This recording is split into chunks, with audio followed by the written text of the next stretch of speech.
A wildfire is backing up traffic on I-70 in the mountains. The so-called Red Canyon fire is burning about 4 miles west of Wolcott in Eagle County. It's estimated to be about 10 acres. There are some pre-evacuations for areas of Red Canyon and Horn Ranch, though it's not clear how many people live in that area. At first, CDOT closed both sides of the interstate. Now it's back open with just one right lane closure going westbound. Good evening, I'm Kim Christensen. And I'm Kyle Clark. Fires like these are obviously concerning right as we settle into the heat of summer. So let's get right to Kathy Sabin with more on this hot forecast. Yes, high fire danger will be a prime concern as we already are looking at a red flag warning that will be issued tomorrow for western Colorado, and then a fire weather watch that'll go up for the Colorado high country on Thursday and Friday. Temperatures jumped up into the 70s and 80s today, going for a high of 96 tomorrow. Yep, that's toasty warm, not quite the record we don't think of 98. And watching the wind, it's relatively calm out here tonight, but the wind will be a big piece of our forecast in the next 48 hours. Temperatures still mild considering it's 10 o'clock, 60s and 70s along the Front Range. Winds which were pretty gusty to 20 and 30 miles per hour. A little calmer now, but red flag warning in magenta goes up for the western slope tomorrow. Fire weather watch goes out for the high country. Low humidity, gusty winds, warm temperatures. And speaking of warm, National Weather Service putting Denver under a heat advisory for Friday and Saturday. Triple-digit record-breaking high temperatures. There'll be an impact with this near record high temperature stretch because it's extreme heat for more than one day. So we'll have weather impact alerts issued for both of those days. Air quality, not great tonight. Air quality alert is issued through 4 o'clock tomorrow. And the storm that brought all that wicked weather yesterday is long gone. Radar's quiet. Skies are basically clear. Comfortable temperature trend tonight. Weather headlines include, well, the heat is on. We're going to talk much more about the weekend temperature trend in just a bit. The Supreme Court delivered a major blow today to transgender rights. In a 6-3 ruling, the court's conservative majority upheld Tennessee's ban on gender-affirming care for minors. That includes everything from transition surgery to puberty blockers to hormone therapy. Colorado law protects gender-affirming care, but that medical care is already harder to access here. Inside Out Youth Services in Colorado Springs says access to gender-affirming care for minors has been shrinking over the past year, and outside Denver, it's hard to find it all. As more families are moving into Colorado looking for that care, it could further stretch resources. Today we spoke with Jack Teeter from Planned Parenthood of the Rocky Mountains, and he said that they are regularly hearing from families uprooting their lives in search of access to that care. He says gender-affirming care made a massive difference in his own life. 10 years ago, I was the first transgender staffer at the state capitol in Colorado, and I couldn't have imagined then the incredible life that I have now. I'm married. I am the biological parent to just the most extraordinary and joyful toddler you can imagine. And it would never have been possible if I hadn't been able to access the healthcare that I needed to be myself. After the Supreme Court decision came down, members of the LGBTQ community gathered at the courthouse in Boulder to rally for trans rights. As 9 News reporter Spencer Soysher shows us, they're fighting back against several attacks on their rights. People here acknowledge that the Supreme Court's decision doesn't have a direct effect on Coloradans who are seeking gender-affirming care. That's now protected under state law. But the decision can certainly have an effect on mental health, and support for that is now taking a hit too. It's a brutal day, and it's not over. Hours after the Supreme Court decision came down, they want to be able to speak out. They want their voice heard. This plaza full of people, young and old, gathered in front of the Boulder County Courthouse, showing support for the trans community near and far. Trans rights! Human rights! Trans rights! Human rights! They said that today's ruling wasn't about trans people. That's a bald-faced lie. The Supreme Court delivered a 6-3 decision, upholding Tennessee's law banning all gender-affirming care for minors. It's the first punch of a double blow to a group who feel their rights are under attack. That's what the trans issue has always been. It's been a scapegoat. It's been a distraction. Democrat State Rep Brianna Titone is Colorado's first openly trans state lawmaker. Like many here, she's concerned about the second hit, the Trump administration's decision to end the crisis line specifically for LGBTQ youth through the 988 Suicide Prevention Hotline. It's taken about 1.3 million calls. So first I'm going to remove your medical care.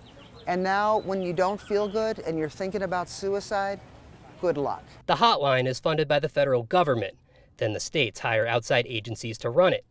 Pulling the crisis line could affect Coloradans more than the Supreme Court decision. Today showed the depth of the cruelness. The state could create its own specialized option, but Tatone thinks the state budget is too strained, and with federal funding pulled elsewhere, it's unlikely. We have so little money to do much of anything, and we may have to come back this summer to cut more of the budget because of what the Trump administration's doing.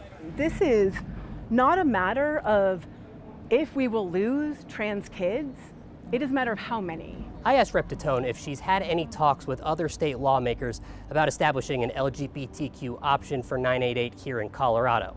She says not at the moment. In Boulder, Spencer Soisher, 9 News. The wife of the man accused of firebombing a crowd of peaceful demonstrators in Boulder says she's in shock. She released her first public statement today through her immigration attorney. It says there is never an excuse for hurting innocent people and goes on to talk about the conditions she and her children face in a detention center in Texas. They have been there for 2 weeks as the Trump administration tried to deport them. A federal judge's ruling is currently preventing that, saying they need due process. Today, her husband also made an appearance in federal court. Prosecutors laid out their case for charging Mohammed Solomon with a hate crime. In court today, they said at least one of the 15 victims is still in the hospital with burns to more than 60% of their body. Prosecutors also said that Solomon confessed to attacking people because he wanted to kill all Zionists. The defense team attempted to push back on the hate crime charge, claiming Zionists are not a national origin group, but rather a political group. In the end, a judge ruled there is probable cause to move the case forward. Solomon remains in custody. He also faces dozens of state charges. A 19-year-old college student who was arrested by ICE shortly after a traffic stop in Mesa County will be released on bond, according to her attorney. 19-year-old Caroline Diaz-Goncalves was on her way to Denver when a deputy pulled her over on I-70 outside Loma, June 5th. The deputy told her she was driving too close to a semi-truck, let her off with a warning. Afterward, the Mesa County Sheriff's Office says that deputy messaged about the stop in a group chat with other law enforcement. The group chat was meant for drug enforcement, and yet immigration agents used that information to find and detain the teenager. Colorado has laws meant to stop ICE from accessing that kind of personal information. Democratic State Senator Julie Gonzalez helped pass those laws. Oh, I'm furious because Mesa County Sheriff's Office has themselves admitted that that collaboration is in direct contravention of our state law. So what are you supposed to do, and who are you supposed to trust when law enforcement is saying, yeah, sorry about that, we broke the law? So even though the way that ICE found out about Diaz-Goncalves does not follow state law, her immigration case can still proceed. We're hearing now from immigration advocates and attorneys in Denver who say they are seeing a drop in attendance at required immigration hearings. 9 News reporter Ria Shaw joins us from the federal courthouse. And Ria, they say fear is keeping people away. Yeah, and this isn't surprising because after we covered the first arrest here at the courthouse, I spoke with advocates who said they predicted that this would happen. Now volunteers are stepping up to make people feel safer. To have 30 master calendar hearings in one day, that's not unusual. On a day with dozens of hearings in Denver's immigration court, David Usser says the hallways are supposed to be packed. The hallways are empty, and out of the 30, only 3 showed up. David is referring to one day in court that he and others with the Colorado chapter of American Immigration Lawyers Association went to monitor what was happening. One day that he says became a pattern. They were just not showing up anymore because they were all afraid of being detained. He says these no-shows at immigration hearings started 3 weeks ago after ICE detained a family as they were leaving the courtroom. Just this Tuesday, ICE detained another person in the bathroom of the courthouse. So the fear is real, and it's not based on fiction. It really is happening, and that's why we are monitoring what's going on. If someone doesn't show up to their hearing, the judge can issue what's called an in absentia removal order. And now ICE has the right to arrest you, detain you, and deport you because you have a final order of removal. So your case is done. So it's the worst thing that you can do if you want to stay in the United States is to not show up at your hearing. In hopes of reassuring people to attend their hearings, attorneys like David and volunteers with advocacy groups like the American Friends Service Committee are rotating shifts as court watchers. And that's really our job, is to make sure that the respondents are informed. Hoping to make people feel safe showing up before fear leads to something worse. You should go to court, you should show up, you should tell the judge your story, but you should not be railroaded by the government. I spoke with someone with the AFSC who told me their group of volunteer court watchers has now grown to 100 people, which is significantly more than they had a few weeks ago. They now rotate shifts accompanying families, documenting observations, and handing out flyers here at the courthouse every day. Reporting live in Denver, Rhea Jha, 9 News.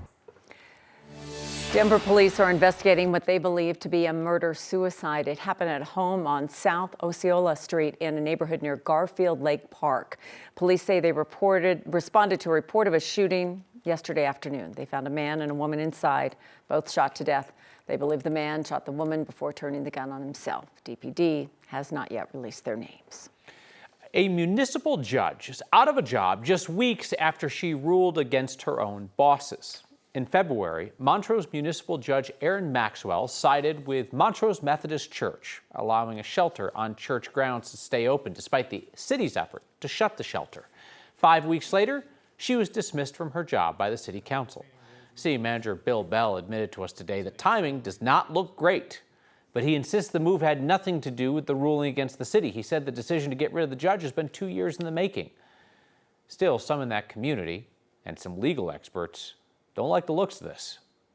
It sends a very dangerous message that government employers can punish judges for fulfilling their duty to govern without political influence. And so we were having some communication issues and kind of understanding roles and responsibilities in the way of setting salaries and wages and different things. That decision wasn't made at all about the Methodist Church issues or anything.